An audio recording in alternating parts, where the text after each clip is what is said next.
teman-teman semua, selamat datang di video gue kali ini. Gue kasih nama sudut pandang.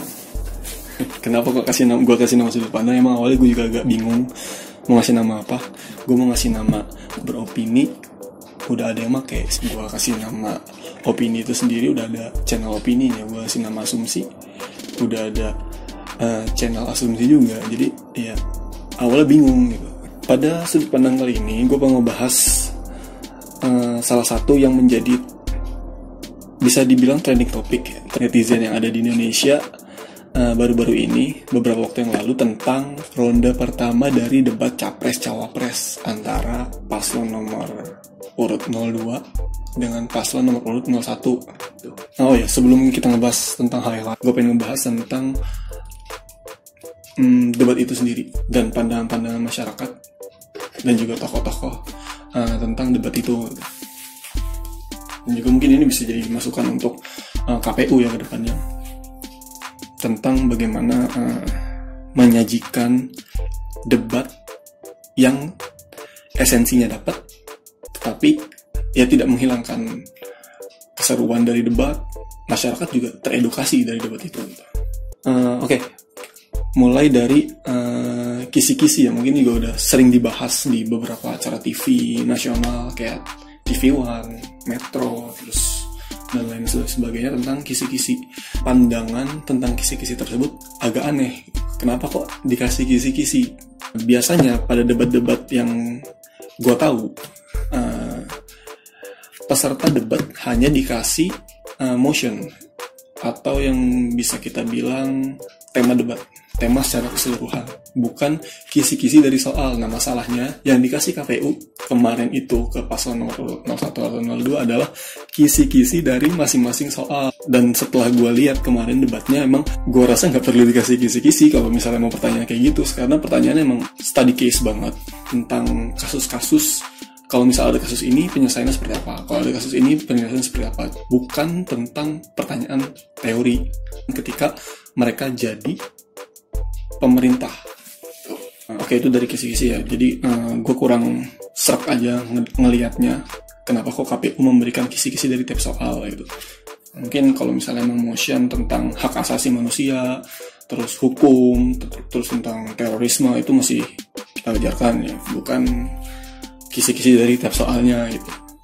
Nah, itu juga ada beberapa orang yang mempertanyakan kredibilitas dari debat tersebut. Debatnya nggak seru nih, nggak kayak debat-debat yang bisa kita lihat di TV, misalnya kayak Rocky Gerung sama Adian Apitupulu. Ya, saudara Adian itu akhirnya jadi sama kayak Jokowi itu, mengkonkretkan sesuatu yang seharusnya ditinggalkan pada dataran abstrak. Kalau saya seperti Jokowi, saya senang. Iya. Daripada Bung seperti Prabowo. Enggak. Oh, maksudnya you senang seperti Jokowi itu. Debat seru, panas, saling adu argumentasi, saling beradu pemikiran di situ. Tapi gue dan mungkin juga beberapa masyarakat netizen melihatnya debat kemarin tuh hambar. Sering oleh moderator mengingatkan kedua pasangan calon untuk tidak memberikan pidato. Para paslon, ini bukan pidato. Jadi kayak seakan-akan mereka itu berpidato di situ, sedangkan di situ bukan momen untuk berpidato. Di situ momen untuk berdebat, saling berargumentasi, mengutarakan rencana-rencana mereka, master plan mereka ke depan tuh seperti apa. Jadi seakan-akan kita mendengarkan pidato-pidato kebangsaan aja dari mereka berdua, dari mereka ya debatnya. Jadi menurut gue kemarin flat ya, hambar gitu. Gak ada rasanya, ibarat sayur kol itu kurang garam gitu. Dan juga yang ketiga juga gue sempat baca-baca kemarin, gue juga sempat nemu di Instagram orang-orang kayak Haikal Hasan gitu, ngebahas tentang kenapa kok debatnya diadakan seperti itu. Maksud pertanyaan udah disiapkan di dalam amplop yang tertutup, tapi jawaban-jawabannya seakan-akan udah ada di teks masing-masing pasangan calon gitu.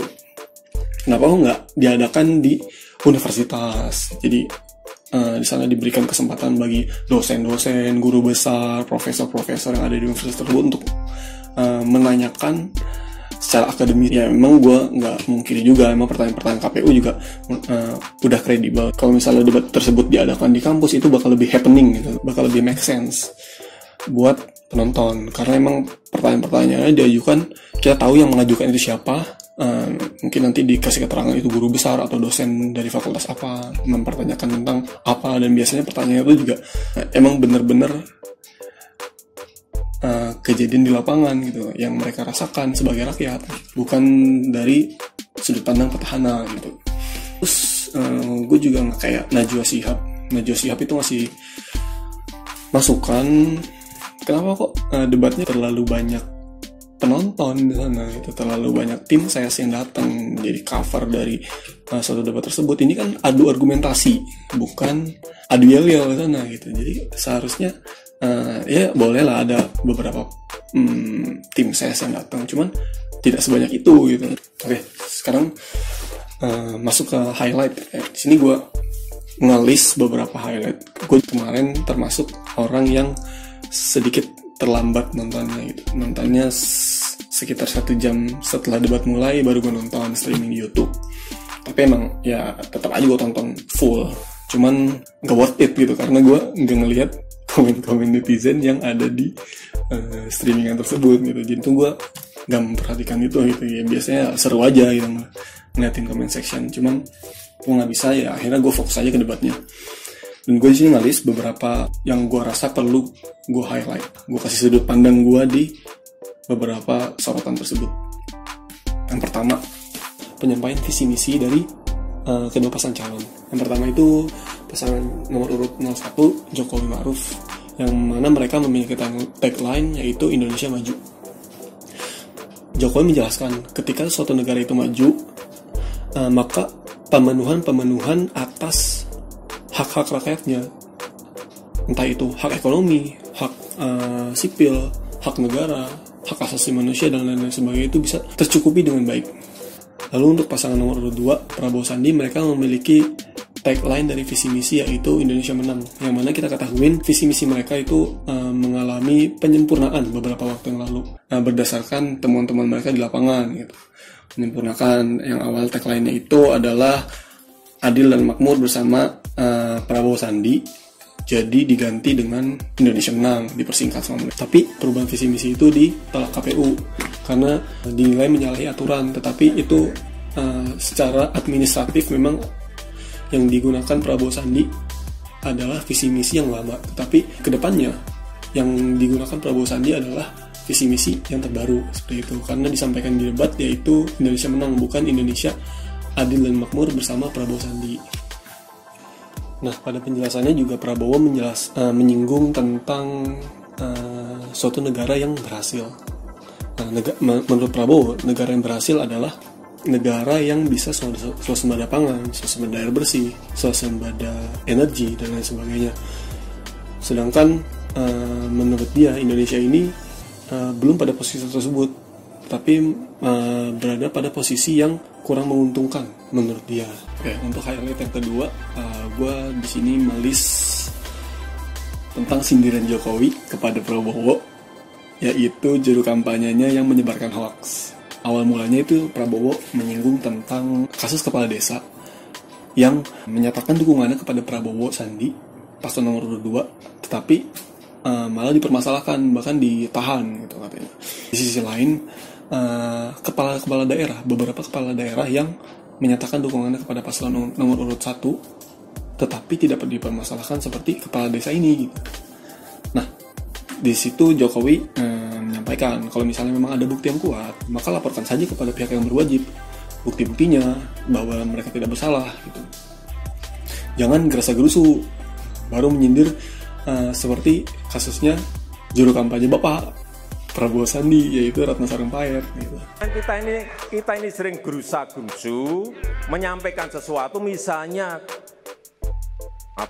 juru kampanye Pak Prabowo misalnya ini katanya dianiaya, mukanya babak belur, kemudian konferensi pers bersama-sama, akhirnya apa yang terjadi? Ternyata operasi plastik.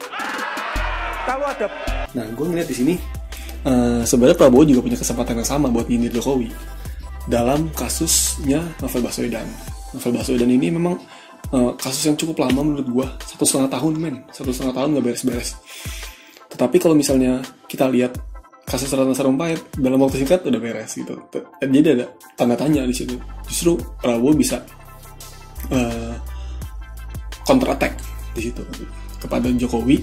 Oke lah, Ratna Sarumpait seperti itu memang kesalahan kami. Tetapi bagaimana tentang kasusnya Novel Baswedan? Seharusnya bisa. Tetapi ya, gue juga nggak tahu kenapa Prabowo Sandi tidak melakukan hal tersebut gitu.